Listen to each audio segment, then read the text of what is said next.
Nero, come on. Hey.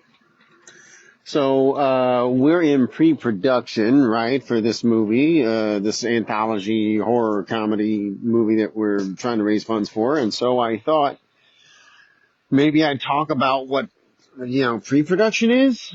Like, what does it mean while I'm walking the dog? So that's my dog. His name is DeNiro. DeNiro, say hi. Okay, that's my dog.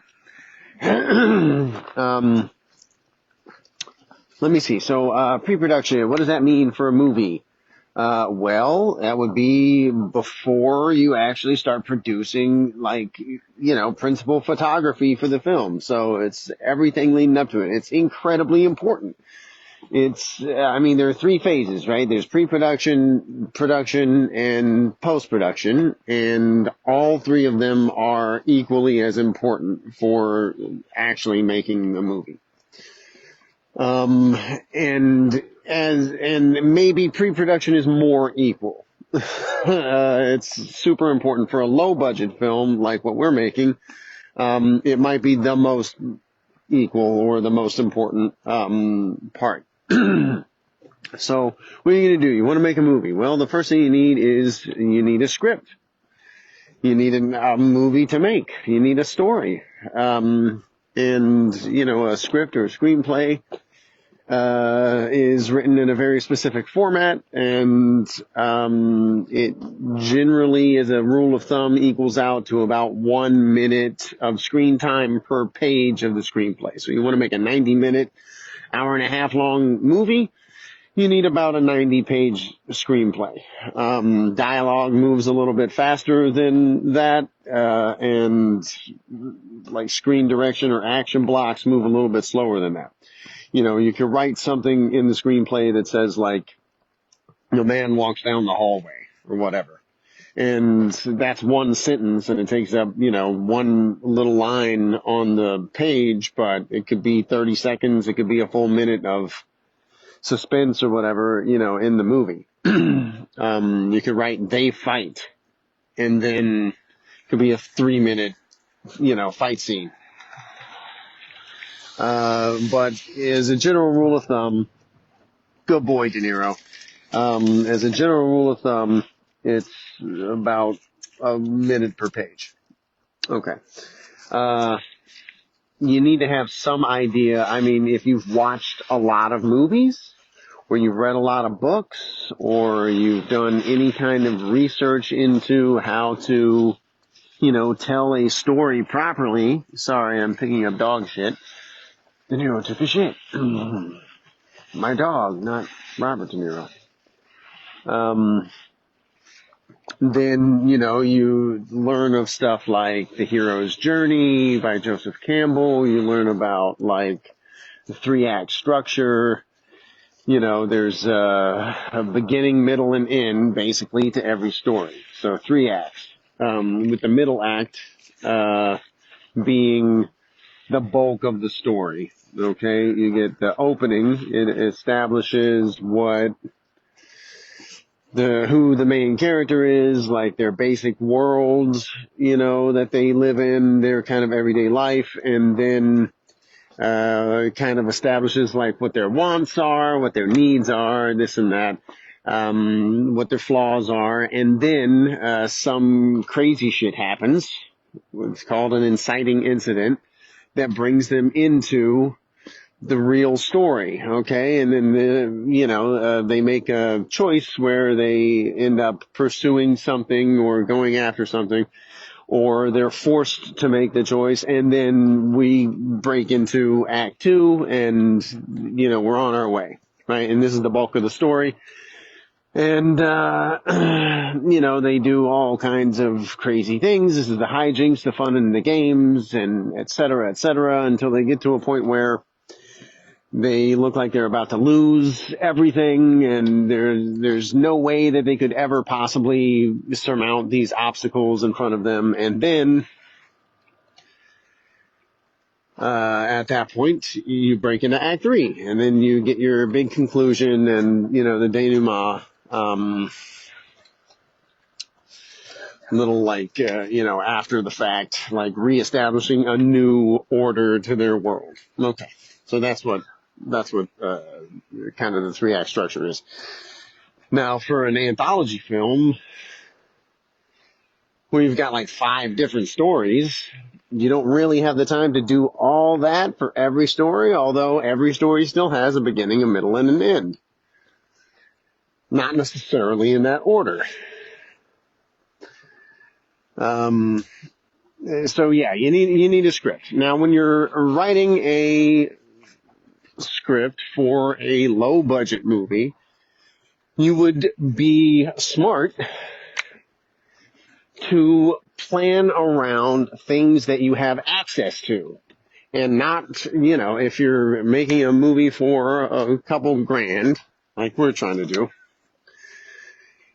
you would probably be smart to not write a story that takes place on a yacht or on some other planet or on a spaceship or something that you don't have access to. So it's probably smart if you instead write a story that you can actually shoot, right? That would make sense, would it not?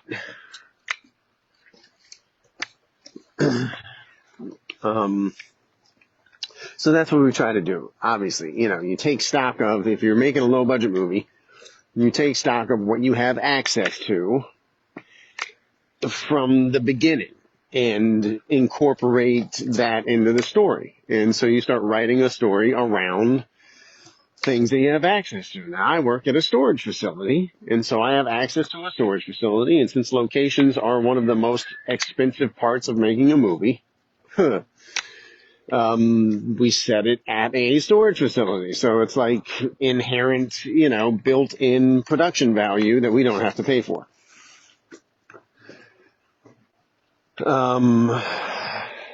What else do you do? So yeah, I don't know. If you've got a friend that owns a Lamborghini, then maybe you write a Lamborghini into the story. You got a friend that owns a yacht, you could write a story on a yacht. Your uncle owns a bar, you set it at a bar. Okay? You need, what else do you need so that's pretty much what you do with a script, okay? Beginning, middle, end. Something important should happen every, 7 to 10 pages, something like that. And, try not to write something that you can't actually make, okay? When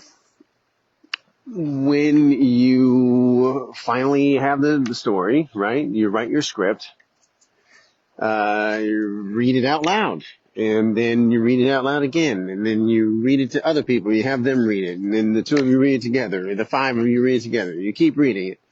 And then you write it again, and then you make it better, and you write it again, and you make it better, and you go through and you streamline things, and you take out whatever you can, and you try to keep only the essential bits, right? The parts that tell the story.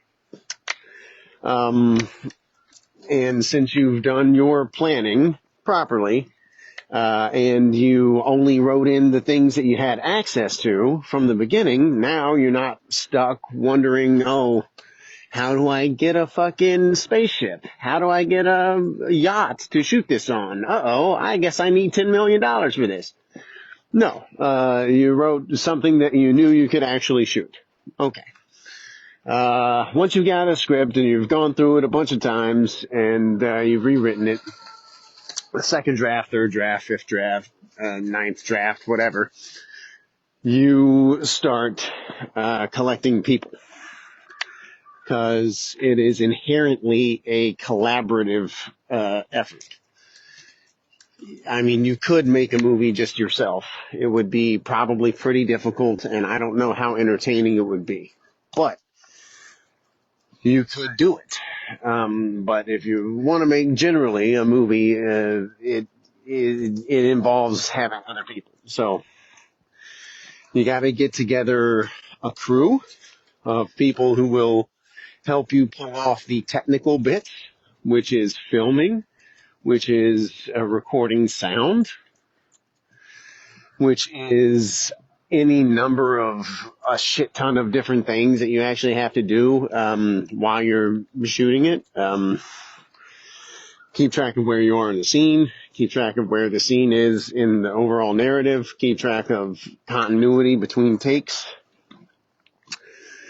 Listen to the sound as it's going, double check that the exposure is correct, etc., etc. And then, aside from the crew, the behind the scenes people that help you make all the technical stuff happen, you need actors. You need people to be in front of the camera. You need people to, say the words that you wrote and do the actions that you wrote. And, hopefully do them pretty well. Hopefully to memorize their things. If you're smart, then you've not only vetted everybody beforehand, but you've worked out everyone's schedule, and you have made sure that these people are doing their due diligence. There's somebody that's going to show up, know they're on time, they're going to know their lines, they're going to have ideas of their own to help bring to it. You probably have done a read-through, hopefully done a read-through with all the actors. So you can continue to refine characters and dialogue as you are, going through the rest of the process. At some point, I will probably post, pictures of the script, or I'll do a little video where I'm kind of breaking down the script, because, you'll want to look at, are there effects in this scene? Are there, what characters are in this scene? What is going to cost money here? How do you do a line budget, breakdown for a script? What are we what's going to cost us money? Are there certain, uniforms or wardrobes or props or, effects or whatever that's going to actually cost us money? And how much time is it going to take for every setup? We need to break this all down. And when you're doing it on a low budget, and you want to do it as streamlined as possible. So, then you need to go about, getting everyone on board. It really is when you go into production from pre-production, you are effectively leading an army into battle. You have a plan. Everything in the plan will go apeshit the second that you start.